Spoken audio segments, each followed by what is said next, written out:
హరికృష్ణ గారితో చేశారు, బాలకృష్ణ గారితో చేశారు. వీళ్ళిద్దరితో కూడా చేశాను కదా ముందు, నాగార్జున గారు. నేను చెప్పేది వినండి సార్, నేను అడిగే తినండి మీరు, చెప్పండి. ఆ తర్వాత ఇప్పుడు జానకిరామ్ గారు వాళ్ళ అబ్బాయితో చేస్తున్నాను. మధ్యలో జూనియర్ ఎన్టీ గారు మిస్ అయిపోయారు. ఎందుకు అయిపోయారు? మీరు మిస్ చేశారా, లేకపోతే ఆయనకి ఒప్పుకోలేదా, బిజీగా అయిపోయి? నేను ఎన్టీఆర్ గారి గురించి అడుగుతున్నాను. నేను చేసేదే సినిమాలు ఒక 1 yearకి 2 yearsకి 3 yearsకి అలా సినిమాలు చేస్తుంటానండి. నాకేంటంటే కథ నేనే రాసుకుంటాను. రాసుకున్న తర్వాత ఆ రాసుకున్న కథకి ఎవరు అవసరం అనుకుంటే వాళ్ళ దగ్గరికి వెళ్ళి అప్రోచ్ అయ్యి సినిమా తీస్తాను. అందుకని ఈ బస్సు దిగి ఇంకో బస్సు వెంటనే ఎక్కేద్దాం అనే తాపత్రయము, కంగారు లేదు లైఫ్లో. నేను ప్రేమ వివాహం చేసుకున్నా.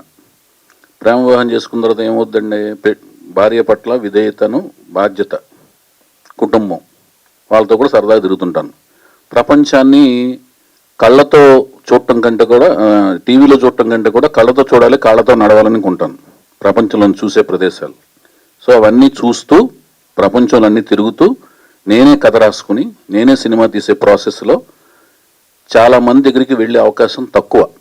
కంటిన్యూటీ ఆఫ్ సినిమాలు చేస్తుంటేనే అందరి దగ్గరికి వెళ్ళాలి. ఇప్పుడు లాహిర్ లాగర్ అయిన వెంటనే నేను పెద్ద హీరోల దగ్గరికి వెళ్ళి ట్రై చేయొచ్చు. నేను వెంటనే ఎవరితో తీశానండి, సీతయ్య అని మళ్ళీ హరికృష్ణ గారితో తీశాను. సో నేనేంటంటే నాకు ఆలోచన నా బ్రెయిన్లో లేదు పెద్ద హీరోల దగ్గరికి వెళ్ళాలి, లేకపోతే స్టార్డమ్ ఉన్న హీరోల దగ్గరికి వెళ్ళాలి అని ఉండదు. నాకు ఎవరు కరెక్ట్గా నా కథకు రాసుకున్నప్పుడు నాకు కన్వీనియంట్గా ఎవరు అనిపిస్తే వాళ్ళ దగ్గరికి వెళ్ళిపోతాను. అంటే ఆ వెళ్ళినప్పుడు తారక్ దగ్గరికి ఎందుకు వెళ్ళకూడదు అనేది మీ ప్రశ్న అన్నమాట. తారక్ దగ్గరికి వెళ్ళాలనే కథ నా ఆలోచనలోకి రాలేదంటున్నాను.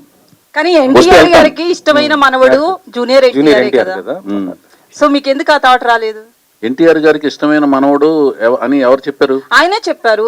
ఎవరు కాదు, అదే నేను ఒకటి చెప్తాను, అది రాసుకుని పెద్ద పారాగ్రాఫ్ తో ప్రింట్ చేస్తారు రేపు పొద్దున. చెప్పండి. అట్లా కాదండి, నేను చెప్పేది కాదు.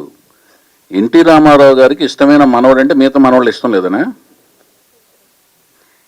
మీరు చెప్పేది అంటే సార్, మీరు ఇప్పుడు ఒక క్వశ్చన్ వేసినప్పుడు ఒక సర్టిఫికేట్ ఇవ్వకండి సార్. మీరు సర్టిఫికేట్ ఇస్తున్నారండి. చాలా సార్లు జూనియర్ ఎన్టీఆర్ కావచ్చు, వాళ్ళ ఫాదర్ కావచ్చు, వీళ్ళంతా ఆయన కూడా చెప్పలేదు.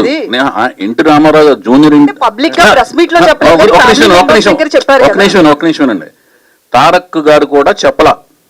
ఏది, రామారావు గారికే నేను ఇష్టమైన మనవాడిని, నేను ఒక్కడినే ఇష్టమైన మనవాడిని. ఎన్టీ రామారావు, మీరు అడిగిన క్వశ్చన్ ఏంటంటే ఎన్టీ రామారావు